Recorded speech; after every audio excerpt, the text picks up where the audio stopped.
Hello and welcome to the ISL podcast. Today we have a tour of my apartment. Yeah. That would be a good one. Me and Ryan will narrate as you walk around. Yeah, beautiful. You guys comment on what I do. I love it. We could do a little comparison between your place and our places. Oh, we don't need to look at mine. Or you can just go to 2503 Ellsworth and make a comparison what ISL does to people. 1 year of difference and boom. Yeah. With this being said, guys, we're ready to go live in 5, 4, 3, 2, 1. Hello and welcome to the ISL podcast. Today with us, we have Abbey Weitzeil and Ryan Murphy from the LA Current. Bruno, our typical host with us today. Abbey, Ryan, hello and welcome. Hello. Hey, how are you doing? Hey. Well, we're doing absolutely great, Ryan. But the question is, how are you doing? How was the ISL experience, Budapest 2020 for you in general? I mean, we've heard from a lot of athletes they had concerns coming in, like, is it actually going to happen? What is the bubble experience going to be like? How was it for you, Ryan, and for you, Abbey? Yeah, Abbey, you can start. Okay, sorry.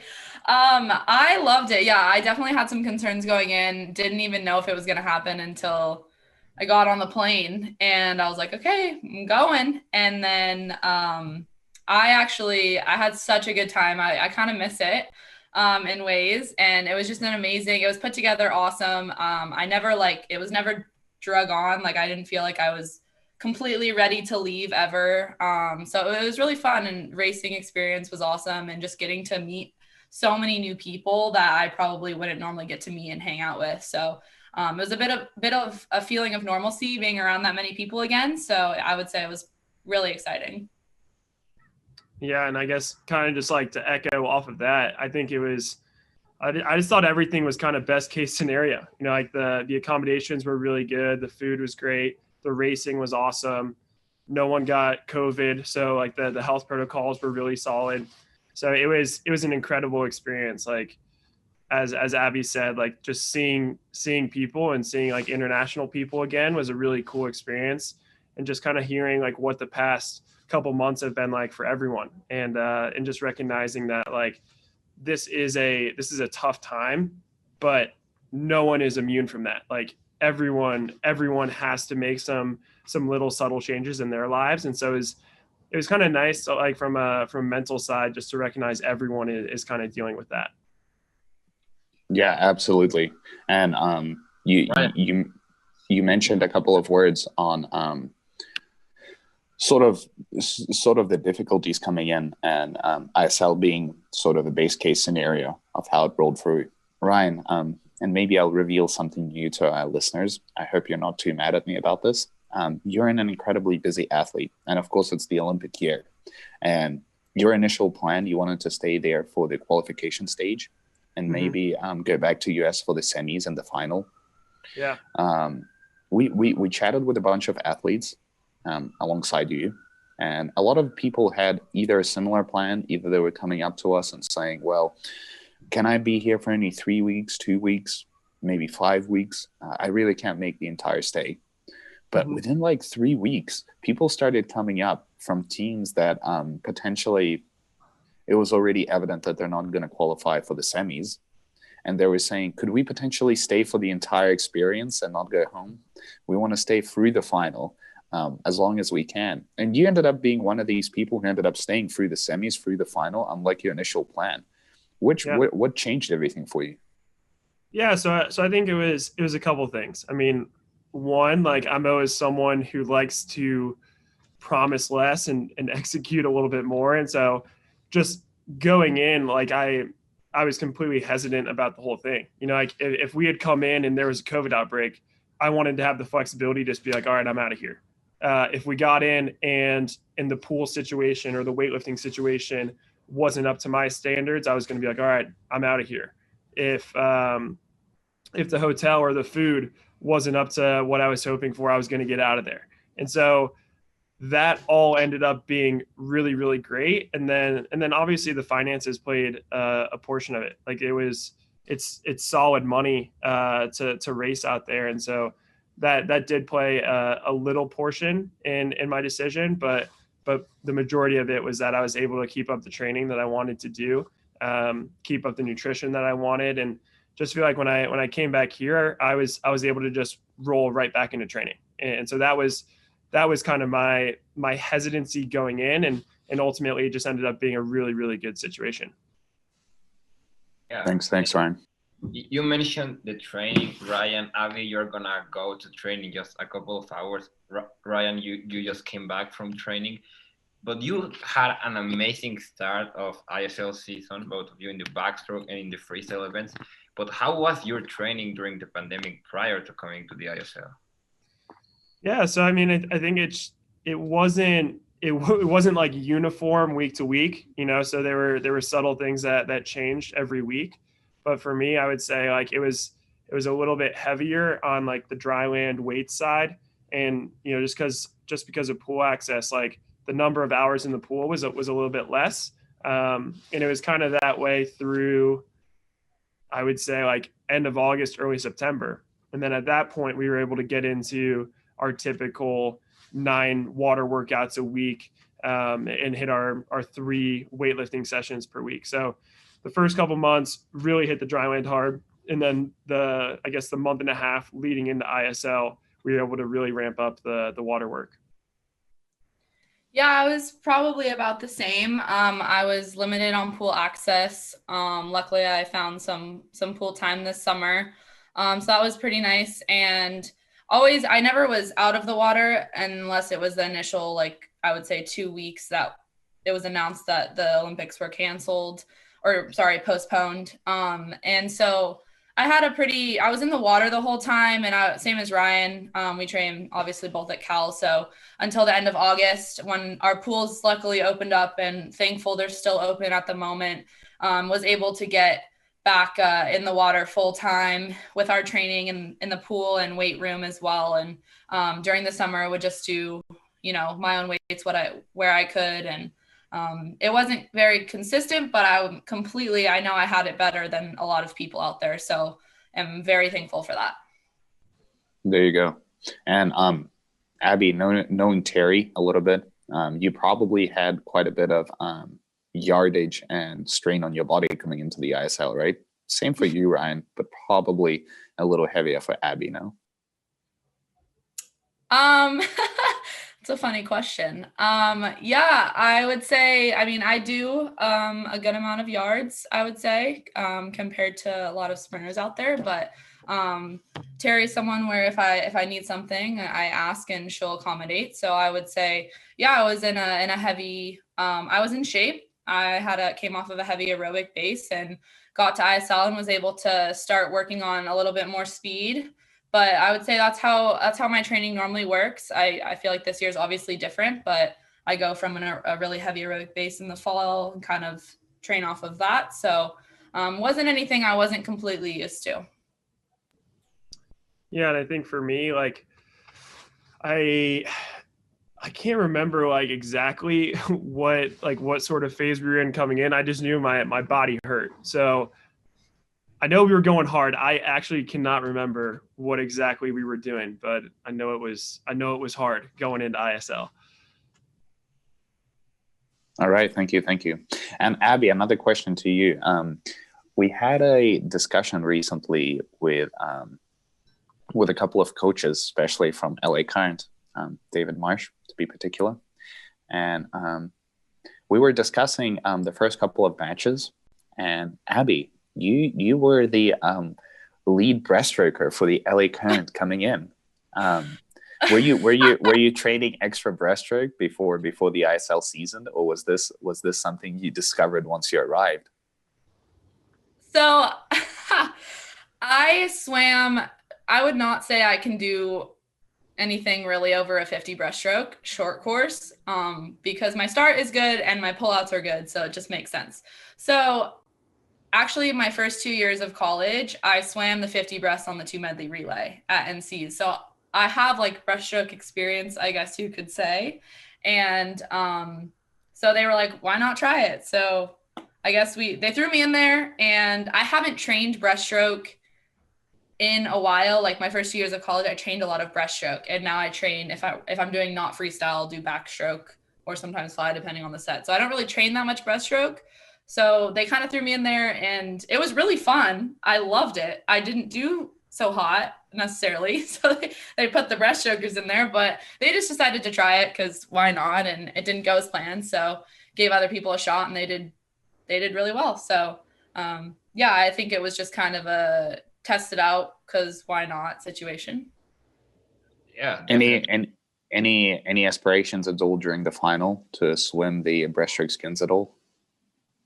Honestly, I mean, it was the last race, and I was like, sure, I would love to do it. But obviously, we had people that probably could do it better. So I was not nearly asking for to ask to do it because I didn't even know how I would do. But if they threw me in there, that would have been a ball. So, but honestly, standing in the stands during skins is always fun. So I was fine up there. Yeah, and talking about trying in the final, Ryan, you swam the 50 butterfly. Talk us through that. Yeah, so I think like the night before when we found out, because we didn't really know what stroke energy standard was going to pick for skins. So we were thinking it could maybe be backstroke. So when they ultimately decided on breaststroke, Dave Marsh texted me and was like, all right, like we've got a lot of guys firing off in the 100 free. So we probably don't want to put you on the mixed free relay, but these are his words. He was like, you're too good to just swim one event the second day. So he's like, we're going to throw you in the 50 fly, just kick out the 15 meters, see how it goes. And so that was sweet. I mean, it was, I always love mixing it up in different strokes, like especially where I could go in with no pressure. Like I think that's sweet. Like it's cool watching Chad Leclos in a ready room, or Caleb Dressel in a ready room, or James Guy, Marius Kush. Like it's fun just mixing it up with some different guys. And so that was awesome. I would love to keep on doing the 50 fly. Murph, you have to watch out because after your 50 fly performance in the final, you will have some pressure on you now before the 50 fly. This was an excellent performance. You outtouched people like Marcin Cieslak, for example, or Marius Kush, as you mentioned. I mean, if they want to throw me in 50 fly, like I'll do that. I'll do that 100% every time. That is that's a dream event. Like I touched the wall after. I'm like, I could go another. This is really. Tom better watch out, huh? Tom's got that on lock over me. But hey, if I could go in there, talk a little bit of trash to Tom, like friendly trash, I think that's awesome, and he likes that as well. Oh, I know. He definitely does. Yeah, it would be great to have Tom on this podcast too. It's a shame he couldn't come. But backing up from this, your performance in this league in general. I mean, having a look at last season, I believe last season was a huge success for you guys. I mean, you made it to the final. You had an excellent performance. You were out there battling. This season, I mean, we have 2 new teams coming in, and chatting with you guys earlier, you guys didn't even see yourself as favorites for the final. And you ended up making it to the final, but you basically mirrored your performance from last year with all the different variables that you have to take into account. COVID, 2 new teams, jackpot rule. How would you assess your performance as a team in general this season? Are you guys happy? Yeah, I would say I'm really happy with the team. I think what we always talk about is, we weren't the favorites, and I know we all thought that we could do extremely well, and we did. And I think what everyone really enjoyed about our team is that we worked together as a team really well, and everyone really enjoyed each other's company, and we were out there having fun, learning, racing, enjoying. Like everyone would be excited for everyone when they did well. It was a really big team sport out there, and obviously I think we all wanted to do better as a team, but I wouldn't say we did bad at all. Like I'm really proud of how we did, and I think that we gave people a run for their money out there, and it was a blast, and I wouldn't have changed one thing. Yeah, and I think that to add off that, I think the coaches just did a really nice job this year. Like Marsh was super into it. Jack Roach is just a legend, and he did a really good job just like making sure everyone could handle being focused for 6 weeks. And then Kim came in and added some really nice energy. So I think honestly, like if I was comparing the 2 years, I would say last year we underperformed, and this year I would say we honestly kind of overperformed based on like what our expectations were going in. So I think the team came together really nicely, like really just like there were no egos, you know? So it was just like everyone was equal, and like that, it just felt like very cohesive and like just a really good group. Okay, thank you. You guys are very number one, Ryan. You mentioned that this season was you underperformed last season and you overperformed this season. So this season was tougher in terms of competition.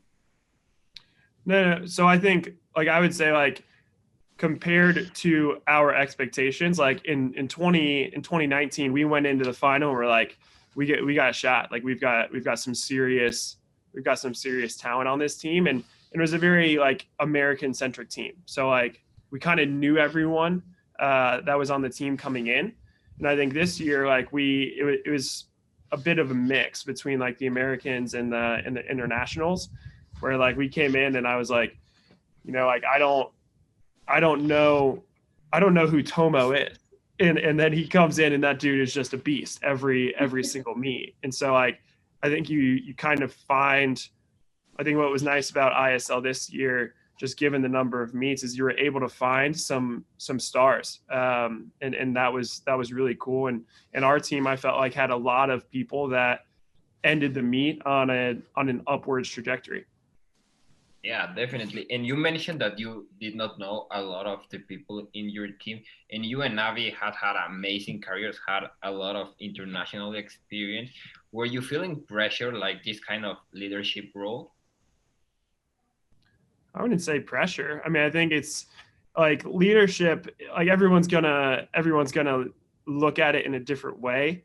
The way I kind of view leadership is put everyone in a position to take advantage of their comparative advantage. So like I think of it kind of like economics. So like in economics, you learn about trade and comparative advantage for certain countries. And so like I think of leadership is you find where each person can be comparatively successful. And that's kind of the way I've thought of it.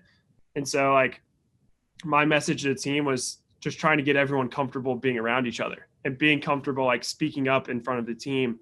And if you do that, you're going to walk into the meet with 32 leaders as opposed to 2 leaders and 30 followers.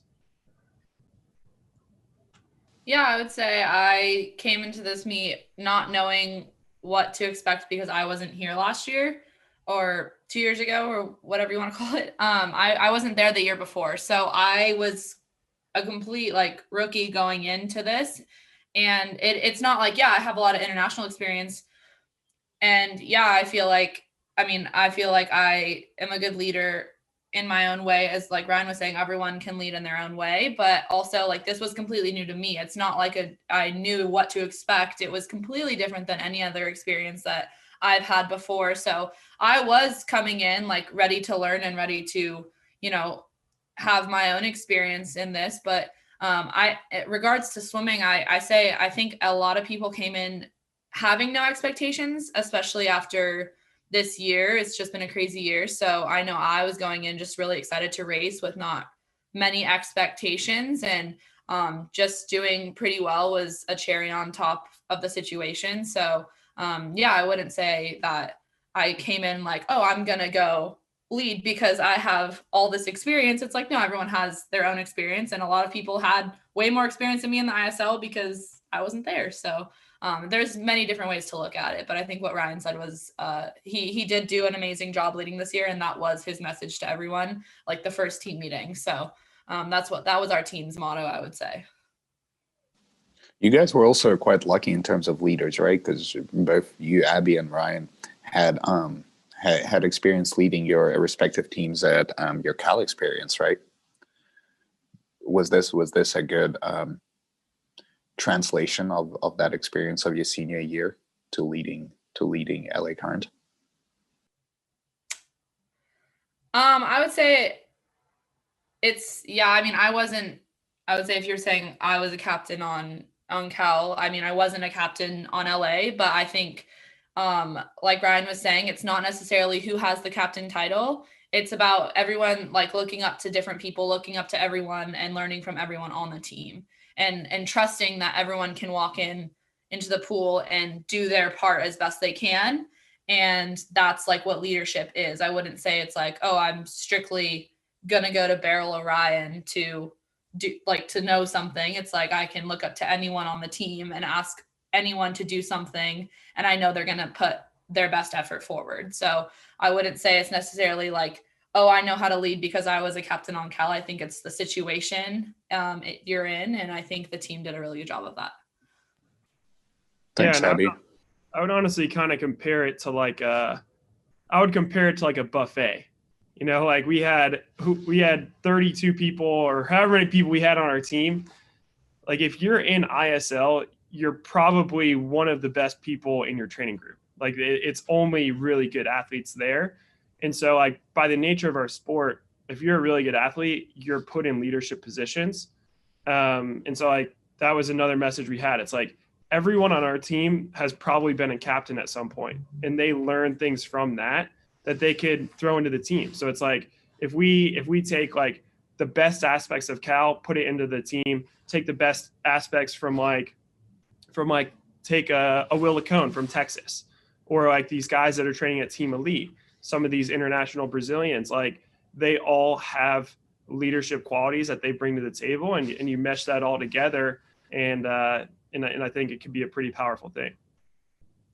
I think that's an amazing thought you had, especially regarding the analogy with the buffet table. But you know, right, there's a big issue with a buffet table. If you're a good responsive eater, the buffet table plays out really well for you, and you end up picking what you need, what you like, and it works out for you. But if you're not a responsible and potentially a bad eater, the buffet table can turn the other way for you, and it could be a double-edged sword and not pay out so well. So here's my little clap back there. People are getting fat on leadership. How you like that? How you like that? That's a beautiful thought. This is where I was leading, because this potentially could backfire really bad. But I believe this is your role as team captain in a way. You have to sort of maybe give advice somewhere and maybe regulate some people on this buffet table. Did you end up doing this at all, or your team is made up of such professionals? And it is, don't get me wrong, that this was not required. No. I mean, honestly, I think we're pretty lucky. Like, you know, obviously, like we're gonna have people that have different leadership styles. You know, like I would say, in like kind of a shocking way, Will Lacone is a very intense leader. You know, and the things he'd say in meetings, I'd be like, wow, that is intense. I'm definitely on that like intense spectrum too.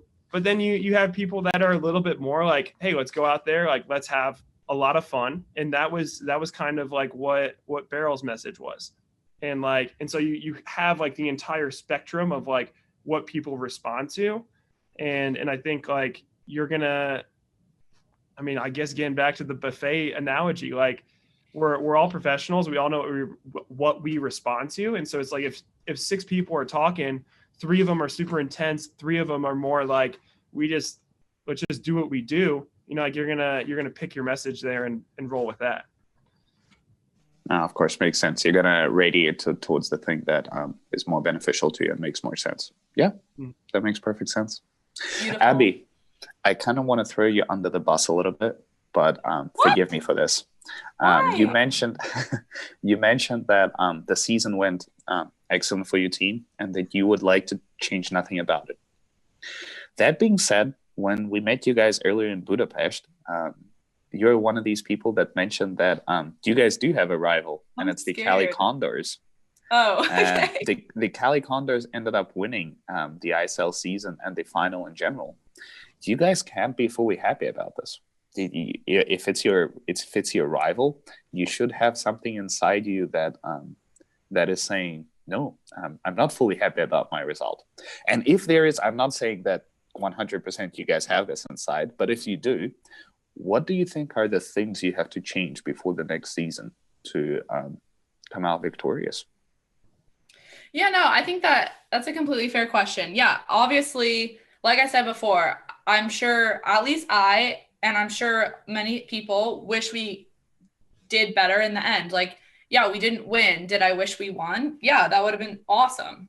Like I said, do I think we did bad? No, not at all. But I mean, everyone loves to win. I wish we won. But we didn't. And yeah, Cali won.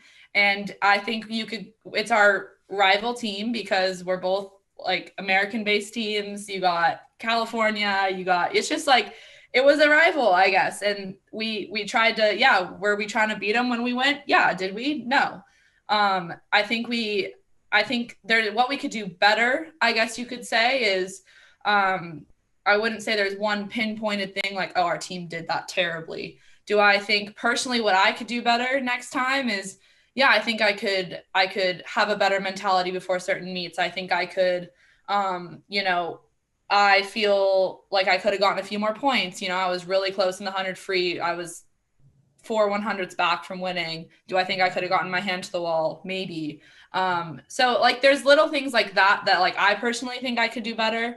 As a whole, I think our team did an amazing job supporting one another, doing this, doing that. And I think everyone probably feels like they could have maybe gotten their hand to the wall a little bit better in one of their races. And if everyone takes that and goes into next season, can execute and get their hand to the wall a little bit better, I feel like maybe the outcome could be, as a whole, maybe we can get a place up than we did, or maybe we can have a shot at winning. I think that, yeah, am I upset and sad that we didn't win? Yeah. But am I mad that because the team did bad? No, not at all.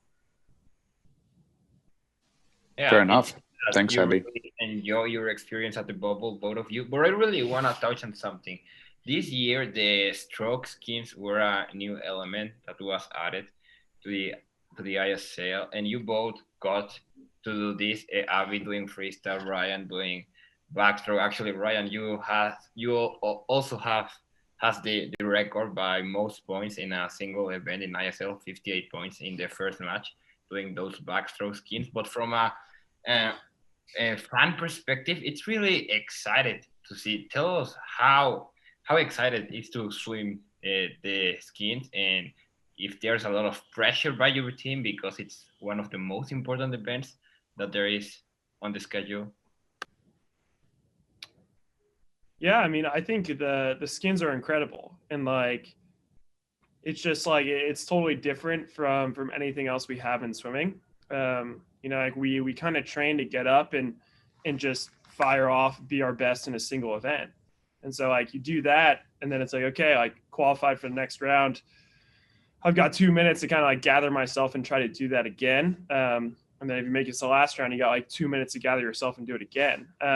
So there's definitely like pressure in that. And I think it's also kind of the unknown. Like you don't really know going in how that's going to feel, or like what necessarily is the best strategy to do it. You just kind of go in and say, all right, I'm gonna race tough here. And I think like as ISL progresses, you're gonna get people that are really training for the skins, trying to make sure that they can be super consistent over 3 rounds.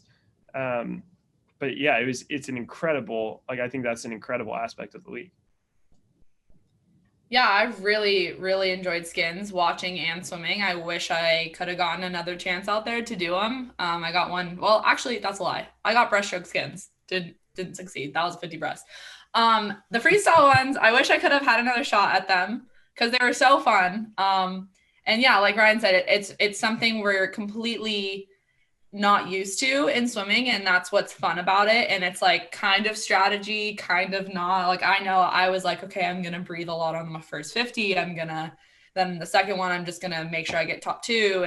And so like there is a strategy to it, and also, like Ryan said, as ISL progresses, I feel like people are going to start trying to figure out the code to doing it, and that'll be really interesting as well. But yeah, it's super fun. I think it added a huge, exciting aspect to the meet. I know even back at the hotel, if we weren't swimming in the meet, I would make sure I was watching skins because they were just so fun to watch, even on TV. So I think those are awesome, and I hope those stay because they're super fun. Thank you. By the way, are you guys happy with the way the skin stroke gets picked? The winner of the medley relay gets to pick the stroke. Do you guys feel like that's fair? I think it's cool because it adds like another, like the medley relay is like such an important race. I think it's pretty cool. Do I have an idea of a different way to pick it? No, but I like yes and no. Like I think it's really cool, but also I feel like there would be another fun way to pick them sometimes. I'm not really sure. Ryan? I think honestly, and this is something we did talk about a little bit. I think I might talk to you about it, Abby, at the end of this. I don't remember. That's what I'm saying. I don't remember what we said. Yeah. So I think what could be, I do think it's like, I think it's cool to have an event that is like so consequential. I think that's a really cool thing. And also putting at the end of the first day, I think is really interesting because you have to be strategic throughout the entire session to make sure that like your athletes are rested enough for that last relay.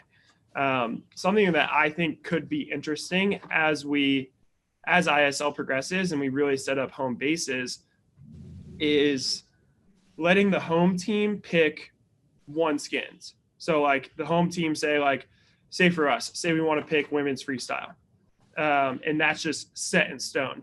And then at the end of day one, have a mixed medley relay where you get to go 2 guys, 2 girls. And the winner of that gets to pick the other skins.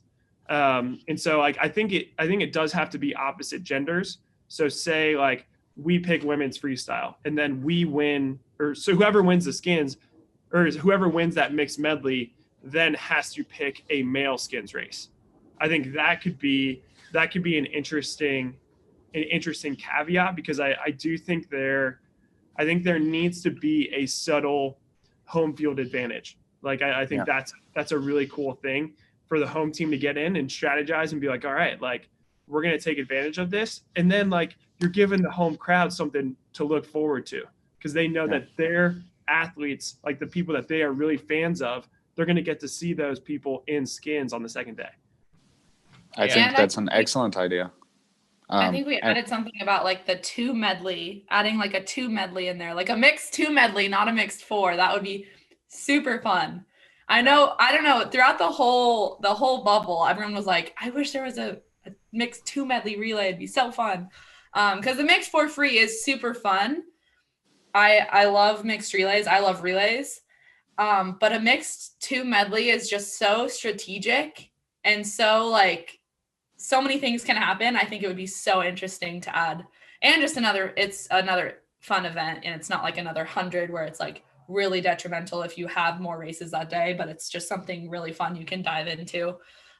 Like it's like, oh, there's a tie, we get to swim the mixed medley, but it's like it would be so fun if we got to just do it all the time. Yeah, fully agreed. That 2 medley really, I think LA Current will be one of the strongest teams. I mean, I am imagining right now the 4 swimmers that will be doing it, and you will be one of the favorites.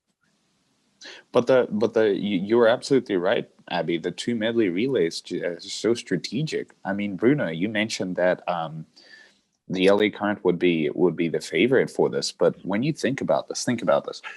From one point of view, you want the backstroker and the breaststroker to be men to start things off, to push everyone forward, and to get out of the wake and the wave. But from another point of view, you don't want your woman to be chased down at the end of the race. But in my opinion, Abby, don't you think there is a perfect strategy now that I think about it, it's backstroke and breaststroke for men, because not only do you lead things off with the strategy at a like you would in a 400 freestyle mixed relay, you also, the backstroke and the breaststroke are the two slowest, arguably, maybe backstroke, maybe butterfly, but on the same scale, are the two slowest strokes. So the difference between men and women is a little bit larger on backstroke and breaststroke than it is on fly and freestyle, if you have a look at it.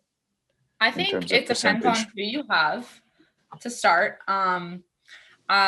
Definitely being a girl, I don't think you want to lead off with men in the 50 back, because one, their starts you're going to get murdered off of. Two, their wave, like you coming off the wall into the wall, you're going to get destroyed. I think leading off with a male is key in the 4 or the 2 medley. I think when it comes down to breaststroke, depends on who you have. I think someone like Kelly Condors, who has Lily, who is a lesser gap between men and women, you put Lily on there. That's what the US does in mixed relays in international meets, because Lily is a less of a margin. It depends. And it's like, I know LA Current would probably put men on back and breast because we have strong men on back and breast and we have a strong females on fly and free. I think it just depends on who you have and the margin of the time gap between other teams, men or women. And I think that's where the strategy comes in, because I think, getting chased down, if I dove in free and they got Caleb on the end, I'm going to be running for my life. But I think like that's where you can put the faith into the first guys on the team and be like, you need to get me a large lead because Caleb's coming for me and I need to run. So I think that's where the fun comes in it too. There's not a lot of time to like think anyways during the race. So it'd be really interesting and fun to do. Yeah, for sure. And now that I think about it, probably your best chance at running away from Caleb is for freestyle. Because think about this. The world record, short course meters, for 100 freestyle women is 50 point. For men, it's 44.9, basically a 45.0. So a 5-second difference pretty much between the two world records. If you have a look at something like breaststroke, it's a 102 mid for the women and a 55 mid for the man. It's a 7-second difference. So I don't know if it's just due to breaststroke being benefiting the male body a little bit more, or in my opinion, due to just the fact that the race is longer, the male swimmer has more time to catch up and show his dominance in a way. I don't know. But with this being said, I believe everyone would be doing backstroke and breaststroke. I don't really see anyone alternating from that strategy. If not, they have someone like, as you mentioned, Lily King on the breaststroke. Of course, that changes everything. But with this being said, put the event in and we'll find out. We're actually planning to add it. So we'll have a look at it. Abbey, Ryan, both of you guys, just on paper, having a look at the set of your skills and abilities, I would bet a lot of things that you guys should be excellent 100 meters individual medley specialist. But we haven't seen a lot of 100 IM from neither of you throughout the season. Ryan, obviously you have that 100 backstroke prior. It's a little tough for you. Abbey, you do have the 100 freestyle earlier that day. But still, why so little 100 IM from you guys? I would assume you guys would be favorites in the medley events in general. Yeah, I think for me, like it ultimately came down to like where our team's like relative depth was more. Like we got hit with like Zane Waddle couldn't end up coming to the bubble because he lost a passport. And so like that was a big hit to our sprint backstroke depth. And when I saw the schedule, man, I was super bummed that the 100 IM was put right after the 100 back, because I would have loved to get in there and mix it up in a 100 IM. So hopefully, I mean, maybe there's going to be some shuffling of the schedule this upcoming year. We'll see. But that's an event. I mean, that's the best event in swimming. Like that's a super fun event. So I'd love to get in there. Yeah, I swam it a couple times. The 100 free was first, and the first couple meets they left me out of the 100 free because just gaining points where we could. We had two people. We had Andy and Beryl that could do the 100, and I could do the 100 IM, and that was just the way points racked up. It made sense. And I think, I mean, it's a super fun event. I wish I could have done it more throughout the season, but they put Beryl in it. She did an awesome job. So it just made sense for the team. But yeah, I think it's it's a race no one's familiar with. And so diving in, it's kind of like, I don't know what I'm doing the whole time. So it just would take race experience also, like to kind of get like, oh, nail the turn. Like my back to breast turn is like horrifying. So it's just like things like that. It's like takes practice, takes race strategy, figuring it out. But when I got to do it, it was extremely fun, and I cannot wait to do it again. So yeah, I think that's, like Ryan said, one of the best events ever, because it's just so entertaining to watch and so many things can happen. But also people who are terrible at breaststroke, it's not as detrimental to them because there's one lap. So it's really interesting to watch, and I think it's super fun. Thank you. Yeah, it would be such a treat for us as fans to see you guys in the 100 IM. Yeah. But with this being said, probably a lot of our viewers are not familiar with this, but the men's and the women's team at Cal train separately. And you guys have separate coaches, separate schedules. On rare occasions, however, you guys get to race and train together. Like sometimes King of the Pool meet. What else? Big international meets like the World Champs. You guys have the you have the Pacific Games, but it's rare for you to train and compete together. How was this experience for you guys? Because you had Katie McLaughlin and obviously Abbey Weitzeil from Cal over there, and also Amy Bilquist from DC Tridents was also present. And obviously from the men's side, you had Murph, you had Josh Pernod, Tom Shields, Andrew Seliskar, you had Jacob Pebley on DC Tridents. That was quite a merge of the men's and women's Cal team. Was this refreshing and nice for you guys? How was it? Yeah, I'll take it away. And I think it was extremely fun. I know the boys have like their little unit they're with a lot. And so it was just me and Katie over there for us. And yeah, Billy was over there also, but she wasn't training with us just because she wasn't on LA. But yeah, I think it was extremely fun. I think we all get along. We're all friends. So something different, something new, and just being able to train with new people, learn something from the guys as well, and just hang out. And yeah, I think it was extremely fun, and it's always fun to be at meets with them. I think it's awesome to watch them swim, watch them race, and have them watching us race. So it's definitely fun, something different. We're not used to just always training with women, being at meets with women, which I like. It's really awesome, but it's a good change of pace, I think. And like I said, we all get along really well. I think we all add something to the new group that we have. So it was a good time.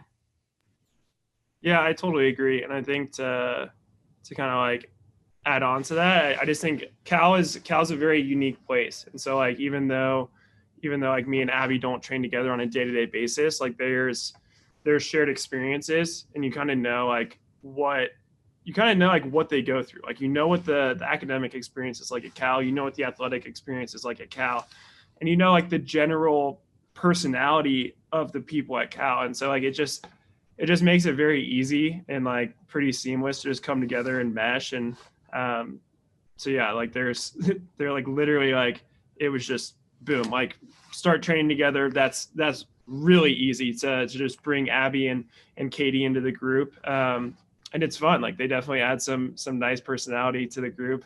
I think the guys are a little bit moody, so the girls keep a nice energy on us.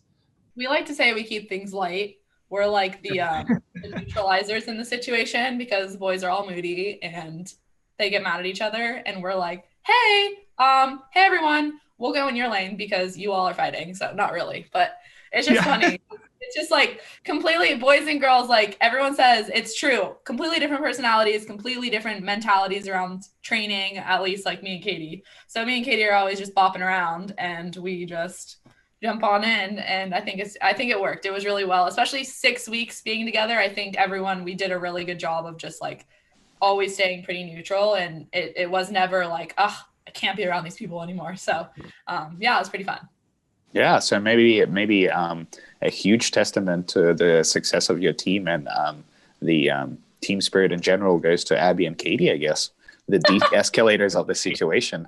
They were great. They're great. And I mean, she's overselling how much we fight. We kidding. Yeah. Like we're honestly like I would compare it to like we're essentially siblings at this point. Like I've trained with Tom Shields for 7 years.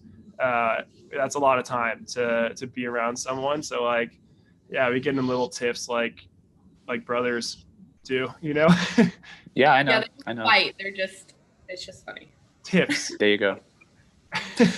But guys, with this being said, we know you're very busy athletes and we don't want to monopolize you for too long. Thank you so much for making it to this podcast. It was such an honor and a pleasure for us. We hope to see you soon at the following podcasts. Good luck with your preparation for the long course season. And thank you, Ryan, Abby.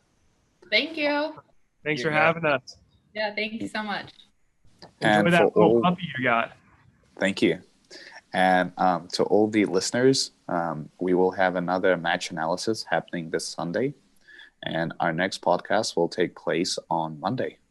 So please stay with us. It's going to be good. Our next podcast is going to be with the New York Breakers. And our next analysis is going to be match 3.